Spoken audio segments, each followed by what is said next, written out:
ಶರಣಬಸವೇಶ್ವರ ಉಚ್ಚ ಮಾಧ್ಯಮಿಕ ಪಾಠशाला चित्रहಳ್ಳಿ ಹೊಳಲ್ಕೆರೆ तालुका चित्रदुर्ग जिला। बच्चों, आज हम हिंदी वल्लरी तृतीय भाषा हिंदी 10वीं कक्षा का जो गद्य पाठ है यानी 12वां पाठ रोबोट डॉक्टर प्रदीप मुखोपाध्याय आलोक से द्वारा लिखित इस पाठ के अगला भाग यानी साधुराम के कारण चिंतित रोबोनिल, यानी यहाँ पर साधुराम कौन है? साधुराम सक्सेना के घर का नौकर है, बरसों से काम करते आ रहे है ना। उसके बाद ये रोबोनिल कौन है? साधुराम के गैर हाजिरी में यानी वो अस्पताल में भर्ती हुआ होता है, इसी कारण से क्यों काम करने के लिए कोई चाहिए, किसके घर में? सक्सेना के घर में। तब क्या करते हैं? रोबोनिल को उनके घर के कामकाज के लिए लाते हैं। उसके बाद रोबोनिल और रोबोदीप दोनों की मुलाकात होने के बाद तब क्या होता है, एक बात पता चलती है रोबोनिल को रोबोदीप से। रोबोदीप कहता है तुम जो आए हो, क्यों आए हो, तुझे पता है क्या? सबसे पहले उनके घर में एक ऐसा नौकर था, इस कारण से वो अस्पताल में पड़ा है, इसीलिए घर का कामकाज और नाती पोतों का होमवर्क और वर्ड प्रोसेसर में काम करने के लिए तुझे लाए हैं। तब इसे थोड़ा दुख होता है, मैं एक व्यक्ति का खाना छीन लिया है ऐसा समझता है। कौन? रोबोनिल। इसी कारण से किसी भी हालत में उसे काम में रखने के लिए दोनों कोशिश करते हैं। अपने आप में बातचीत करके रोबोटॉनिक्स कारपोरेशन के मालिक से जाकर मिलते हैं।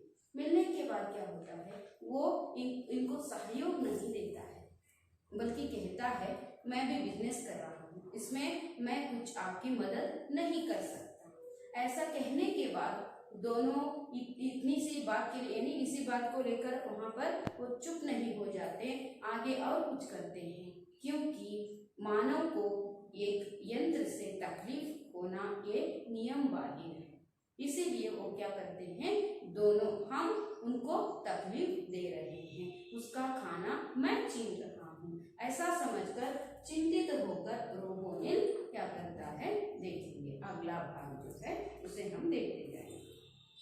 कुछ दिन और गुजर गए, सक्सेना परिवार रोबोनिल को पाकर फूला नहीं समाया, पर रोबोनिल साधुराम के कारण बहुत चिंतित था।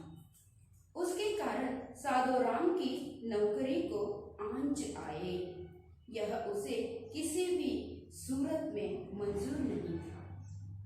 रोबोनिल सोचता कि इंसान अपने स्वार्थ के तहत नियम और कानूनों को अंगूठा दिखा देता है, पर लगता है रोबोटों में भी अब वही कमी पैदा हो गई है। देखिए कितना अच्छा सोचता है। क्या है कि अभी क्या हुआ है, कुछ दिन गुजर गए, ऐसी ही बात ये सुनता है, विषय को लेकर परेशान है, कुछ दिन इसमें गुजर गए, वो कोशिश कर रहे हैं लेकिन काम सक्सेस नहीं हो यानी सफल नहीं हो रहे हैं। ऐसे समय में कुछ दिन गुजर जाते हैं, अंदर ಕೆಲವು ದಿನಗಳು ಕಳೆದೋಯ್ತು। तो सक्सेना परिवार रोबोनिल को पाकर फूला नहीं समा रहा था। फूला नहीं समाना इसका मुहावरे का अर्थ होता है अत्यंत प्रसन्न होना, ತುಂಬಾ ಖುಷಿಯಾಗೋದು, ಖುಷಿಯಿಂದ ಉಬ್ಬು ಹೋಗೋದು, ಊದ್ಕೊಳ್ಳೋದು, ನೋಡಿ ಹೆಂಗ್ ಊದ್ಕೊಂಡಿದ್ದಾಳೆ, ಎಷ್ಟು ಖುಷಿಯಾಗಿದ್ದಾಳೆ, ಖುಷಿಯಿಂದ ಉಬ್ಬು ಹೋದೆ ಅಂತ ಹೇಳ್ತಾರೆ। उसका अर्थ क्या होता है, बहुत ಖುಷಿ ಹೋना, ಅತ್ಯಂತ ಪ್ರಸನ್ನ ಹೋना, ಖುಷಿ ಹೋना ಅಂತ ಹೇಳ್ಬೋದು। ಹಾಗಾದ್ರೆ ಯಾಕಿಷ್ಟು ಖುಷಿಯಾಗಿದ್ರು ಅಂತ ಹೇಳಿದ್ರೆ, ಅವ್ರ ಮನೆಯಲ್ಲಿ सक्सेना ಮನೆಯಲ್ಲಿ ರೋಬೋಟ್ ತುಂಬಾ ಚೆನ್ನಾಗಿ ಕೆಲಸ ಮಾಡ್ತಾ ಇತ್ತು, ಹಾಗಾಗಿ ಎಲ್ಲ ವರ್ಕನ್ನು ರೋಬೋಟೇ ಮಾಡ್ತಾ ಇತ್ತು, ಸಾಧುರಾಮ್ಗಿಂತ ಚೆನ್ನಾಗಿ ಕೆಲಸ ಮಾಡ್ತಾ ಇತ್ತು, ಎಲ್ಲ ಕೆಲಸವನ್ನ ಮಾಡ್ಕೊಡ್ತಾ ಇರೋದ್ರಿಂದ ಅವರು ತುಂಬಾ ಖುಷಿಯಾಗಿ ಇತ್ತು। पर रोबोनिल साधुराम के कारण बहुत चिंतित था। इनका काम पाकर ये सभी बहुत खुश हैं, लेकिन रोबोनिल बहुत साधुराम के कारण चिंतित है। क्यों चिंतित है देखेंगे। उसके कारण साधुराम की नौकरी को आंच आई। ನನಗೋಸ್ಕರ ನನ್ನ कारणದಿಂದ मेरी वजह से किसको साधुराम के काम को आंच आए ಅದು ನನಗೆ ಸಹಿಸಕ್ಕಾಗೋದಿಲ್ಲ. ನನಗೋಸ್ಕರ ಸಾಧುರಾಮ್ ಕೆಲಸ ಬಿಡೋದ, ಅವನಿಗೆ ತೊಂದರೆ ಆಗೋದ, ಇದರಿಂದ ನನಗೆ ತುಂಬಾ ಬೇಜಾರಾಗುತ್ತೆ. ಈ ತರ ಆಗಬಾರ್ದು ಅಂತ ಒಂದು ಯಂತ್ರ ಯೋಚಿಸ್ತಾ ಇದೆ. तो यह उसे किसी भी सूरत में मंजूर नहीं था. ಅವನ ಅನ್ನವನ್ನ ಕಿತ್ಕೊಳ್ಳೋಕೆ ಈ ರೋಬೋನಿಲ್ಗೆ ಅಂದ್ರೆ ರೋಬೋಟ್ಗೆ बिल्कुल पसंद नहीं था, ಇಷ್ಟ ಇರಲಿಲ್ಲ ಅಂತ ಹೇಳಿದ್ರು. रोबोनिल सोचता कि इंसान अपने स्वार्थ और लालच के तहत नियम और कानूनों को अंगूठा दिखा देता है. तन्ना स्वार्थक्काಗಿ अभी सक्सेना क्या कर रहा है? लालच के कारण, स्वार्थ के कारण ही है ना, क्या कर रहा है?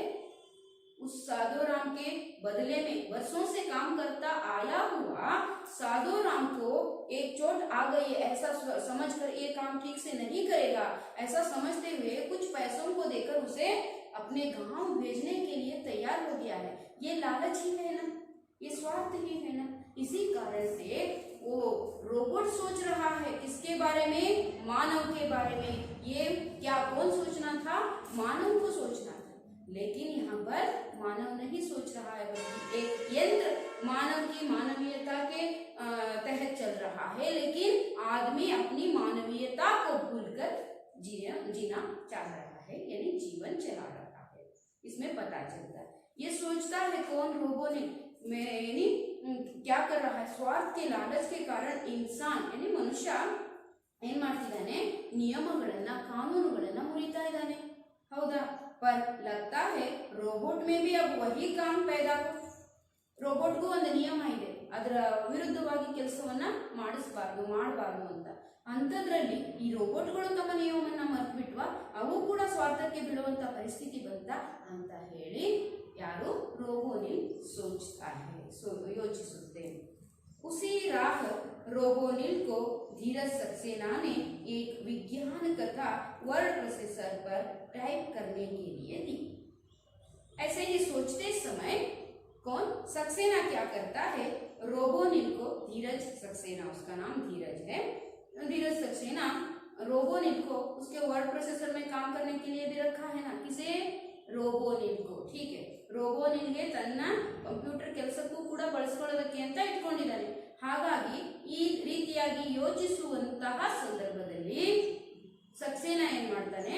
ರೋಬೋನಿಲ್ಗೆ ಒಂದು ಸ್ಟೋರಿಯನ್ನ, ಕಥೆಯನ್ನ ಟೈಪ್ ಮಾಡೋದಕ್ಕೆ ಕೊಡ್ತಾನೆ. ಯಾವ ಕಥೆ? ವಿಜ್ಞಾನ ಕಿ ಕಥಾ, ವಿಜ್ಞಾನದ ಕಥೆಯನ್ನ. वर्ड प्रोसेसर पर टाइप करने के लिए थी. कथा संक्षेप में इस प्रकार थी. एक घर में नौकर को. ಆ ಕಥೆ ಏನಿತ್ತು ಅಂತ ನೀವು ಉತ್ತರಗಳಲ್ಲಿ ಬರೀಬೇಕಾಗುತ್ತೆ ಮಕ್ಕಳು. ಹಾಗಾಗಿ ನೀವು ಇದನ್ನ ನೋಡ್ತಾ ಹೋಗಿ ಸ್ವಲ್ಪ ಗಮನ ಹರಿಸಿ, ध्यान देना. इस तरफ थोड़ा और ज्यादा ध्यान देने की आवश्यकता है ना. क्या है उस कहानी में? क्या था विज्ञान की कहानी में? टाइप करने के लिए दी. कथा संक्षेप में इस प्रकार. संक्षिप्त सारा ಈ ತರ ಇದೆ. ಹೇಗಿದೆ? एक घर में नौकर को जो किसी जानलेवा बीमारी से पीड़ित था. ಒಂದು ಮನೆಯಲ್ಲಿ ಒಬ್ಬ ನೌಕರ ತನ್ನ ಜಾನ್ಲೇವಾ ಅಂದ್ರೆ ಏನಂತಾರೆ? ಮಾರಣಾಂತಿಕ. ಹೌದಾ? ಮಾರಣಾಂತಿಕ ಕಾಯಿಲೆಯಿಂದ ನರಳುತ್ತಾ ಇದ್ದ.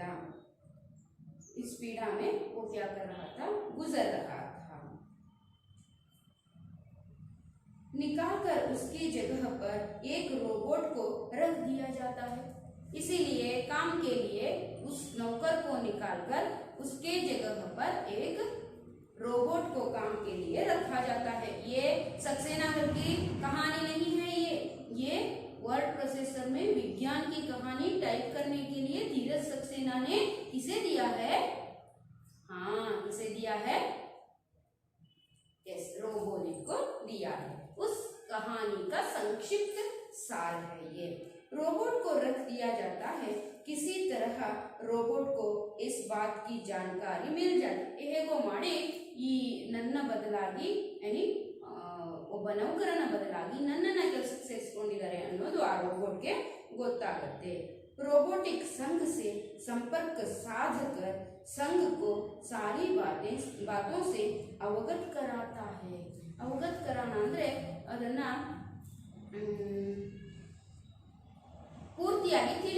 ಹೇಳೋದು, ಏನಂದ್ರೆ ಕಣ್ಣು ತಿಳಿಸೋದು, ನೀಟಾಗಿ ಅದನ್ನ ಅವರ ಮುಂದೆ ಎಲ್ಲಾ ವಿಷಯವನ್ನ ಎಕ್ಸ್ಪ್ಲೇನ್ ಮಾಡೋದು, ಸರಿಯಾಗಿ ತಿಳಿಸಿ ಹೇಳೋದು, ತಿಳ್ಕೊಳ್ಳೋ ರೀತಿಯಲ್ಲಿ. ಆ ರೀತಿ ಅವರನ್ನ ಇದು ಮಾಡುತ್ತೆ ಯಾರು, रोबोटिक संघ से संपर्क साध कर संघ को सारी बातों से अवगत कराता है। सब रोबोटों की हड़ताल की घोषणा कर देता है। अंततः समझौता इस बात पर होता है कि उस नौकर को घर में फिर से रख लिया जाए। ನೋಡಿ ಎಷ್ಟು ಚೆನ್ನಾಗಿದೆ. ಏನ್ ಹೇಳಿ, ಒಂದು ಕಥೆ ಇದೆ. उस कथा कौन सी, विज्ञान की कहानी टाइप करने के लिए बैठा है रोबो ने, कहा कंप्यूटर में। उस कहानी का सार क्या है, एक व्यक्ति के घर में एक नौकर काम करता रहता है, उसे जानलेवा बीमारी से गुजरता रहता है। उसको निकाल कर क्या करते हैं, एक रोबोट को उस घर में काम के लिए रखते हैं।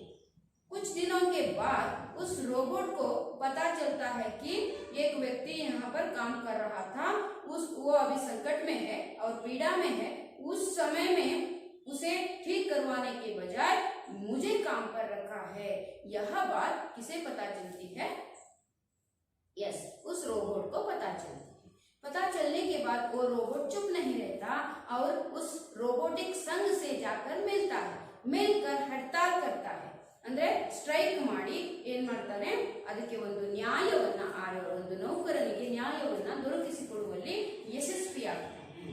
ಅಲ್ಲಿಗೆ ಕಥೆ ಮುಗಿಯುತ್ತೆ, ಹಾಗಾಗಿ ಸಮಾಪ್ತಿಗೊಳ್ಳುತ್ತೆ. ಇದು ಅದಕ್ಕೆ ಒಂದು ಐಡಿಯಾ ಸಿಕ್ತು, ಯಾರಿಗೆ, ರೋಬೋನಿಲ್ಗೂ ಸಹ. ಆ ಕತೆ ಟೈಪ್ ಮಾಡಿದ್ರಿಂದ ತನಗೂ ಕೂಡ ನಾನು ಇದೇ ಪರಿಸ್ಥಿತಿಯಲ್ಲಿ ಕಳೀತಾ ಇದ್ದೀನಿ, इसी हालत में मैं भी गुजर रहा हूँ, ऐसा कौन सोचता है, यस, रोबोट सोचता है। कौन, रोबोनिल। तब क्या होता है देखेंगे, कहानी टाइप करके रोबोनिल की धात्विक और तारों भरे परिपंथ वाली खोपड़ी में यकायक मानो नीली रोशनी हो गई। ಜ್ಞಾನೋದಯ ಆಯ್ತು. ಯಾರಿಗೆ, ठट ಅಂತ ಒಂದು ವಿಷಯ ಬಳಿತು. ಇಷ್ಟು ದಿನ मैं इतने दिन तक यही सोचता रहा, किस प्रकार उस साधु राम को धीरज सक्सेना के घर में काम में रख दिया जाए, ऐसा सोच रहा था कौन, रोबोनिल। तब इस कहानी से उसे पता चला कि मैं भी कुछ कर सकता हूँ, उस साधु राम को घर में यानी नौकरी को फिर वापस ला सकता हूँ। ऐसा उसके खोपड़ी में क्या एक अचानक विचार पैदा हो गया। ಜ್ಞಾನೋದಯ ಆಗುತ್ತದೆ. ನಾನು ಕೂಡ ಇದೇ ತರ ಪರಿಸ್ಥಿತಿಯಲ್ಲಿ ಕಳೀತಾ ಇದ್ದೀನಲ್ವಾ, ಆ ಕಥೆಯಂತೆಯೇ ನನ್ನ ಜೀವನವೂ ಕೂಡ ಇದೆ. ನಾನು ಕೂಡ ಸಾಧುರಾಮನ ಬದಲಾಗಿ ಕೆಲಸಕ್ಕೆ ಸೇರ್ಕೊಂಡಿದ್ದೀನಿ. ಹಾಗಾಗಿ ಸಾಧುರಾಮ್ಗೆ ಇದರಿಂದ ತೊಂದರೆ ಆಗಕೂಡದು ಅಂದ್ರೆ ನಾನು ಇದೇ ತರ ಮಾಡಬೇಕು ಅಂತ ತಯಾರಾಗುತ್ತೆ. ಯಾರು, ರೋಬೋನೆ। अगले रोज ही रोबोदीप के साथ वह संघ के कार्यालय जा पहुंचे। सब बातें सुनकर अध्यक्ष ने संघ की कार्यकारिणी की आपातकालीन बैठक बुलाई। बैठक में तय हुआ कि सभी रोबोटिक कंपनियों के काम करने वाले रोबोटों की हड़ताल का आह्वान कर दिया जाए। ನೋಡಿ ಹೇಗೆ ಅಂತ ಹೇಳಿದ್ರೆ, ನೆಕ್ಸ್ಟ್ ದಿನಾನೇ ಅಗ್ಲೇ ರೋಜ್, ಅದರ ಮರುದಿನ ಏನ್ ಮಾಡ್ತದೆ, ಯಾರು, ರೋಬೋಟ್ ಏನ್ ಮಾಡುತ್ತೆ ನೋಡೋಣ. ರೋಜ್ ही रोबोदीप के साथ, ರೋಬೋದೀಪ್ನ ಜೊತೆಗೆ वह संघ के कार्यालय जा पहुंचा, ಯಾವುದು, ರೋಬೋಟಾನಿಕ್ಸ್ ಕಾರ್ಪೊರೇಷನ್ ಸಂಘಕ್ಕೆ ಹೋಗಿ ಅವನು ಒಂದು ರೋಬೋಟ್ಗಳ ಸಂಘಕ್ಕೆ ಹೋಗಿ ಭೇಟಿಯಾಗುತ್ತೆ. ಯಾರು, ರೋಬೋನಿಲ್, ರೋಬೋದೀಪನ ಕರ್ಕೊಂಡು. सब बातें सुनकर अध्यक्ष ने संघ की कार्यकारिणी की आपातकालीन बैठक सुना, बुलाई। इसी कारण से संघ का जो मुखिया होता है उस पूरे रोबोटों को क्या करता है, एक सभा यानी मीटिंग के लिए बुलाता है, बैठक यानी मीटिंग बुलाता है सभೆ। बैठक में तय हुआ, तय यानी निर्णय, निर्धरिಸಿದರು। ಏನಂತ ನಿರ್ಣಯ ಆಯಿತು कि सभी रोबोटिक कंपनियों के काम करने वाले रोबोटों की हड़ताल का आह्वान करें, ಅಂದ್ರೆ ಎಲ್ಲಾ ಕಂಪನಿಗಳಲ್ಲೂ ಸಹ ಕೆಲಸ ಮಾಡುವಂತಹ ರೋಬೋಟ್ಗಳು ಏನ್ ಮಾಡಬೇಕು, ಸ್ಟ್ರೈಕ್ ಮಾಡೋದಕ್ಕೆ ಕರೆಸಿ ಅಂತ ಹೇಳಿ ಸಂಘದಲ್ಲಿ ಸಭೆಯಲ್ಲಿ ನಿರ್ಧಾರ ಆಯಿತು. ಹಾಗಾದ್ರೆ ನೋಡೋಣ ಮುಂದೆ ಕರೆಸ್ತಾರೋ ಏನ್ ಮಾಡ್ತಾರೋ ಅಂತ. रोबोटिक कंपनियों के मालिकों के बीच इस आह्वान से ಹಲ್ಚಲ್ ಮಚ್ ಗೈ. ಇದೇನಿದು ಈ ತರ ಸ್ಟ್ರೈಕ್ ಕರೀತಿದ್ದಾರೆ, ಯಾಕೆ, ಏನು, ಹೌದು ಇದು ತಪ್ಪು ಅಂತ ಹೇಳಿ ಅವರವ್ರ ನಡುವೆನೆ ಮಾತಿನ ಚಕಮಕಿ ಶುರುವಾಯಿತು. उन्होंने रोबोजीत पर सक्सेना परिवार के साथ हुए अनुबंध को तुरंत रद्द कर देने का दबाव डाला. रोबोजीत अकेला पड़ गया, यानी मजबूरन उसे धीरज सक्सेना के साथ अपने अनुबंध को तुरंत रद्द करके रोबोनिल को वापस बुलाने की बात माननी पड़ी.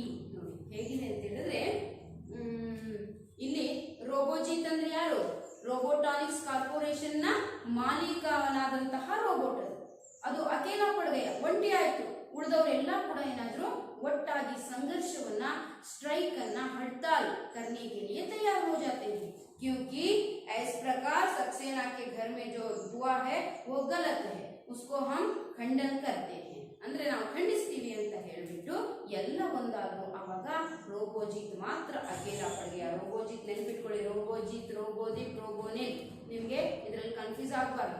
ಜೀತ್ ಅನ್ನೋದು ಕಂಪನಿಯ ಮುಖ್ಯಸ್ಥ, ನಿಲ್ ಅನ್ನೋದು ಸಕ್ಸೇನಾ ಮನೆಯಲ್ಲಿ ಕೆಲಸ ಮಾಡುವಂಥದ್ದು, दीप ಅನ್ನುವಂಥದ್ದು शर्मा के घर में काम करने वाला रोबोट है. इसीलिए क्या हो जाता है, उस हड़ताल में ये सक्सेस हो जाते हैं. उसके बाद के साथ अनुबंध के तुरंत रद्द करके रोबोनिल को वापस बुलाने की बात माननी पड़ी. ನೋಡಿ, ತಕ್ಷಣ ಎಲ್ಲ ಒಟ್ಟಾಗಿ ಒಂದಾಗಿ ಸಂಘರ್ಷವನ್ನ, ಸಂಘಟನೆಯನ್ನ ಮಾಡಿಕೊಂಡು हड़ताल करने के बाद क्या हुआ,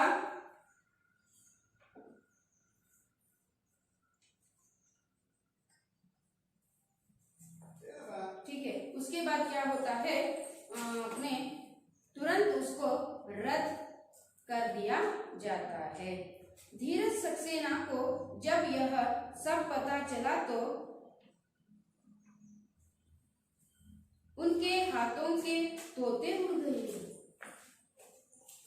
ठीक है, क्या हो जाता है, धीरज सक्सेना को जब यह सब पता चला, ಅಂದ್ರೆ वो स्वार्थ के कारण उस कष्ट में जो रहा साधोराम को क्या करते हैं, साधोराम को बाहर निकालते हैं और कुछ पैसे देकर उसे गांव भेजने के लिए तैयार हुआ था ना. ये बात सुनकर उसको शॉक में पड़ गया. ये क्या हुआ, ये किस प्रकार हुआ, मैंने कितना अच्छा एक बुद्धिमान रोबोट को लाकर क्या कर रहा था, अपने काम के लिए रखा था, लेकिन ऐसा क्या हो गया. ऐसा सोचते हुए उन्होंने क्या किया, धीरज सक्सेना को जब यह सब पता चला तो उनके हाथों के तोते उड़ गए.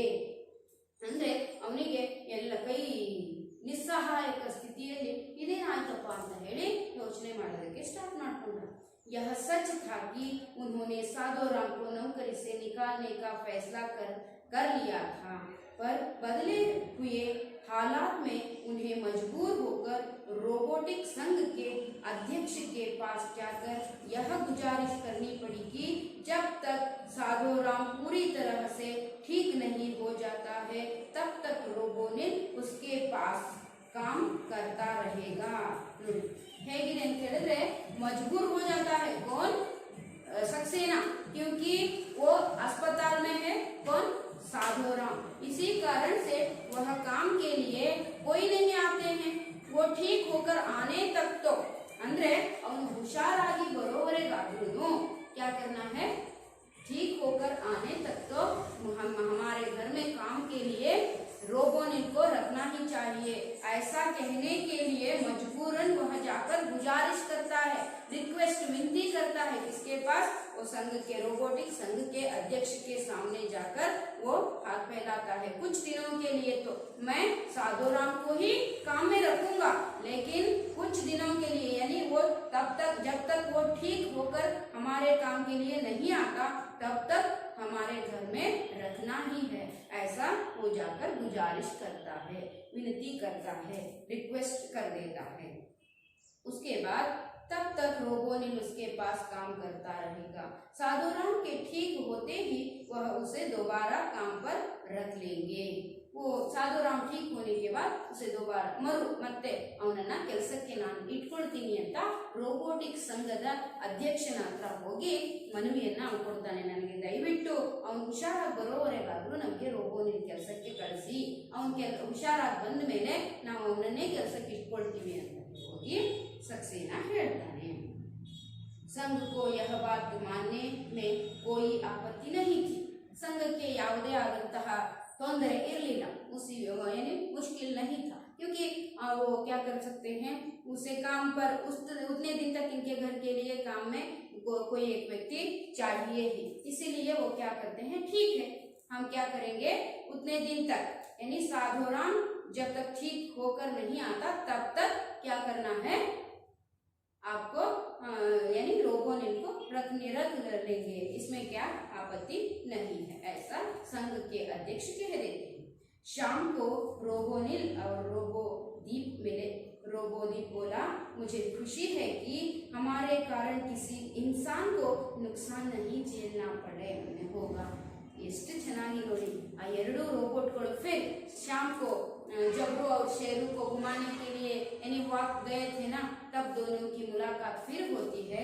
तब रोबोदीप कहता है, आज मैं सुकून की नींद सोई है, यानी ನನಗೆ ಇವತ್ತು ನೆಮ್ಮದಿ ಸಿಕ್ತು ಅನ್ನೋ ರೀತಿಯಲ್ಲಿ ಏನಂತ ಹೇಳುತ್ತೆ ಅಂತ ಹೇಳಿದ್ರೆ, मुझे खुशी हुई है, आज मुझे खुशी हुई है कि हमारे कारण, ನಮ್ಮ ಕಾರಣದಿಂದ, ನಮ್ಮ ಇದರಿಂದ किसी इंसान को, ಯಾವುದೇ ಒಬ್ಬ ಮನುಷ್ಯನಿಗೆ ತೊಂದರೆ ಆಗಲಿಲ್ವಲ್ಲ, ಹಾನಿ ಆಗಲಿಲ್ವಲ್ಲ ಅನ್ನೋದರಿಂದ ನನಗೆ ತುಂಬಾ ನೆಮ್ಮದಿ ಸಿಕ್ಕಿದೆ, ಅವನು ತೊಂದರೆಯನ್ನ ಆಗಬೇಕಾಗಿದ್ದಲ್ಲ ಅದು ಆಗಲಿಲ್ವಲ್ಲ ಅಂತ ನನಗೆ ಖುಷಿಯಾಗಿದೆ ಅಂತ रोबोनिल हत्र ಹೇಳುತ್ತೆ। ಏನಂತ ಹೇಳುತ್ತೆ, मुझे आज खुशी हुई है, हमारे वजह से, हमारे कारण एक इंसान को यानी क्या है नुकसान नहीं झेलना पड़ा, ಹಾನಿ ಅನುಭವಿಸಕ್ಕೆ ಅವನಿಗೆ ನೋಡಿ, ನಾನೀಗ ನಾವಿಬ್ರು ಸೇರ್ಕೊಂಡು ಈ ಕೆಲಸ ಮಾಡಿರ್ಲಿಲ್ಲ ಅಂದ್ರೆ ಏನಾಗಬೇಕಾಗಿತ್ತು, ಅವನು ಏನಾಗ್ತಿದ್ದ, ಸಾಧುರಾಮ್ ತನ್ನ ಊರಿಗೆ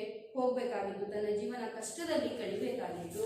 ऐसी स्थिति नहीं हुई है, ये सोचकर मुझे बहुत खुशी हुई है। हम दोनों का जो संघर्ष था, संघ के सामने जाकर जो हमने हड़ताल करने की योजना बनाई और उसके साथ लड़े, आज हमें जो उसकी जीत हुई है, मुझे खुशी है। ऐसा कह देने के बाद दोनों को यानी सुकून मिलता है, खुशी होती है। वो सोचते हैं, देखिए मानव नहीं सोच रहा है बल्कि यंत्र सोच रहे हैं मानव के बारे में, हमारे कारण किसी मानव को हानि या नुकसान नहीं झेलना पड़े ऐसा। लेकिन आदमी क्या कर रहा है, स्वार्थ में आकर, लालच में आकर वो अपना यानी दूसरों के मदद करने के बजाय सिर्फ अपने बारे में ही सोचते हुए स्वार्थ की वजह से जो भी करना है वो सभी काम कर रहा है, यह गलत है। रोबोटिक के इसमें भी कुछ नियम होते हैं, उसके आधार पर ही उस रोबोटिक को काम में रखना पड़ता है। उसके वजह से यानी यंत्र के वजह से, रोबोट के वजह से किसी मानव को नुकसान पहुंचाना ये रोबोटिक नियम के विरुद्ध है। इस कारण से देखिए यहाँ पर एक यंत्र में मानवीयता देख रहे हैं, बल्कि आदमी में हम नहीं देख रहे हैं। ये सुनकर हमें भी लगता है, हमारे आसपास भी ऐसा कुछ माहौल, वातावरण हमने भी देखा है। सिर्फ रोबोट की बात ही नहीं है बच्चों, हम भी क्या करते हैं, कुछ स्वार्थ के कारण हमारे इंसानियत को, मानवीयता को भूलकर अपना काम यानी स्वार्थ का काम चला रहे हैं। स्वार्थ के लिए जो कुछ भी करने के लिए तैयार हो रहे हैं, जो दूसरों को इससे हानि पहुंचती है ये हमें पता नहीं है, सिर्फ मैं आराम से यानी अपना जीवन बिताना है, सिर्फ इतना ही सोचते हैं।